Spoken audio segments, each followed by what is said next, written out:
Hello ladies and gentlemen, and welcome back to my channel for another third-party unlicensed 1/6 scale figure unboxing and review video. Now today we are taking a look at none other than the Toys Battalion Mars Guardian, aka the Toys era Martian Manhunter from Zack Snyder's Justice League. I have been super excited to receive this guy ever since he was announced. I'm a huge fan of the Snyder Cut, and I'm slowly building out my collection around the cast of characters that were only seen in that cut of the movie. Now, I got my Mars Guardian from Comic Sanctorum, but do bear in mind this is a third-party unofficial product. I have popped the link in the description below for your reference purposes only. This is not a promotional video, this is a review on a figure I picked up for my own collection. What we are going to do now though is get the box laying flat in the light box and do the unboxing. Here of course we have the box art and it's relatively straightforward. We've got the red and black X that is seen on the front of Martian Manhunter's suit, Toys Battalion, and then Mars Guardian done in a green metallic.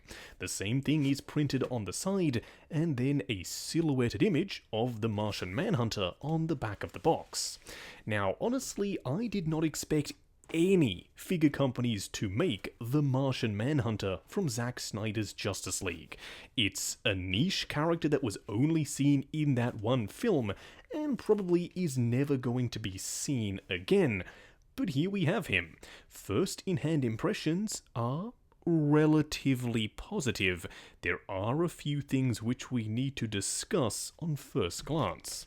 Now you do have one foam block and another down below. What we are going to do now is get all of his accessories laid out in the light box and take a closer look at everything he comes with. Here we have all the parts and pieces, and as you can see, he doesn't come with a ton of stuff. Starting off with the display base first though, it's the usual Hot Toys / Toys era rectangular style display base, so this should fit in right alongside some official releases. You do have the lake printed on the surface here with kind of a rough texture. This is of course where he met Bruce Wayne. On the front, thank goodness they left it blank. They didn't print Mars Guardian on there, which is definitely a good thing, and up on top, a regular crotch grabber. You do get an array of hands, as you would expect, and I'm pleased to report these are relatively rubbery, meaning you shouldn't have to heat them up to swap them onto the body, and I'm a huge fan of that. I hate having to bust out the hairdryer.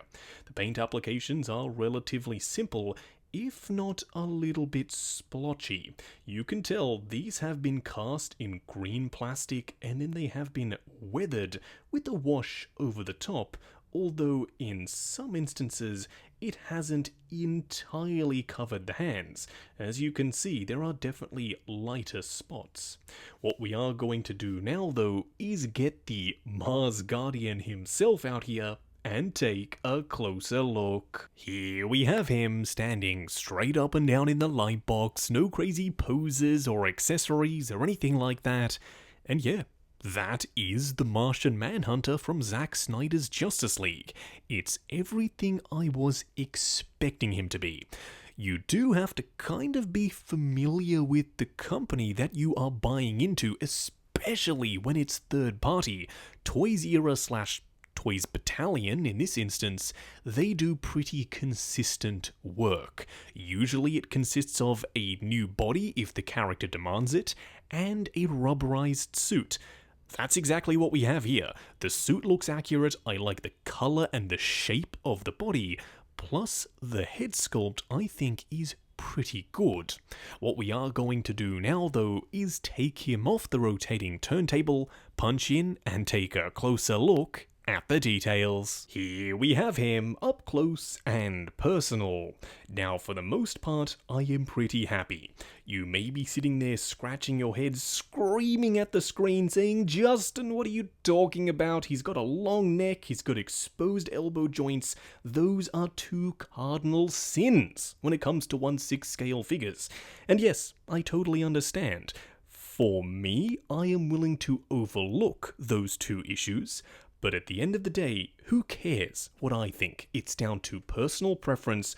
All that matters is what you think and whether or not you are willing to overlook those two issues. If you aren't, then simply don't pick him up. Now, starting off with the head sculpt, it looks like the CGI model from the movie. From a technical perspective, it's well sculpted and the paint applications, for being green skin, are well done. There's some shading in the raised sections and his eyes are a nice deep red. Now, it is supposed to have a light up section for the eyes themselves, but unfortunately mine was not working out of the box. I will be contacting Comic Sanctorum to hopefully get a replacement head sculpt, but yes, as you can see, it does sit very high on the neck. I will be seeing if I can do some sort of modification to lower it down ever so slightly. As for the cape, it is very long. That is accurate to the movie. When he was hovering above the lake where he was speaking to Bruce Wayne, it did kind of drape down behind him, and it's a very lightweight material, so it drapes perfectly. It is stitched in place up here at his shoulders with two little clips that are also stitched in. These aren't actually holding the cape in place. They are at the very least accurate and well painted with some patina on the surface. Now let's talk about the outfit before we discuss the body. It is a screen printed material with this gorgeous vibrant red X on the chest, and then coming down to the boots, it's a split cut boot design. This section is separate from the foot itself, and the bottom sections unfortunately are completely flat. But the real price of admission here is the new body. At least the upper torso, I'm not sure about the legs, but the upper torso is all new for this figure, which means there are sculpted details on the arms, on the torso, and all the way up to the neck, plus it is cast in a green plastic. I have seen some people mention that the color is slightly dark, and yes, I totally can understand that, but in most of the scenes that we see him in, he looks exactly like this. He also is a little bit slender, but let's be honest, when you have him standing there, you can pivot his arms in ever so slightly to emphasize the size of his biceps, and to me, right there, he looks pretty good. Now for a quick side-by-side comparison, here we have the Martian Manhunter by Toys Battalion and then the Hot Toys standard suit Justice League Batman. And as you can see, Batman is significantly taller than Martian Manhunter, and he is a lot bigger as well. Does that bother me? No, not really. Did Martian Manhunter look a little bit bigger when he was speaking to Bruce? Potentially, but he is entirely CGI and he was kind of hovering around anyway, so I'm going to excuse it. Again, you don't have to. If this doesn't work for you, totally fine. But I'm actually relatively happy with how this looks. Next up, here we have Justice League Superman, and as you can see, he's roughly the same height, if not a little bit taller. But just like Batman, he is a lot beefier.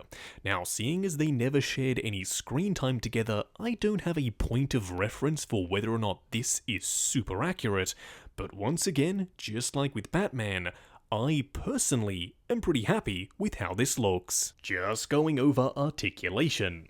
Now, bear in mind this is my personal copy of the figure, so I'm gonna be a little bit more careful.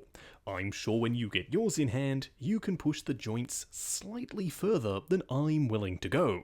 Now, starting off with the head sculpt, it is on a ball joint at the base of the neck. It does look forward and back, swivel, and then pivot side to side. The arms will go up to there. They will, of course, go forward and back, and there is a teeny amount of butterfly movement up at the shoulder. You don't have any swivel at the bicep, but you do have a single bend at the elbow that doesn't quite get to 90. It does, however, also house a swivel. You do have a regular 1/6 scale wrist peg.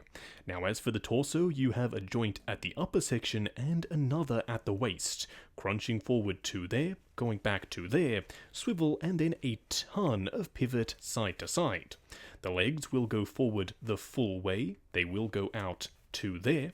There is a swivel at the upper thigh, a double bend at the knee, which does go past 90, and lastly, a double ball peg down here for the ankle. Just wrapping up on the Toys Battalion Mars Guardian, aka the Martian Manhunter. As I've said a couple of times throughout the course of the video, this guy's not perfect. There's no two ways about it. There's single jointed elbows that don't bend very far.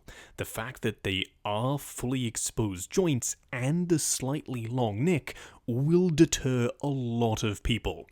But if you are like me and you're a sucker for everything Zack Snyder's Justice League, you're probably not going to want to miss this guy.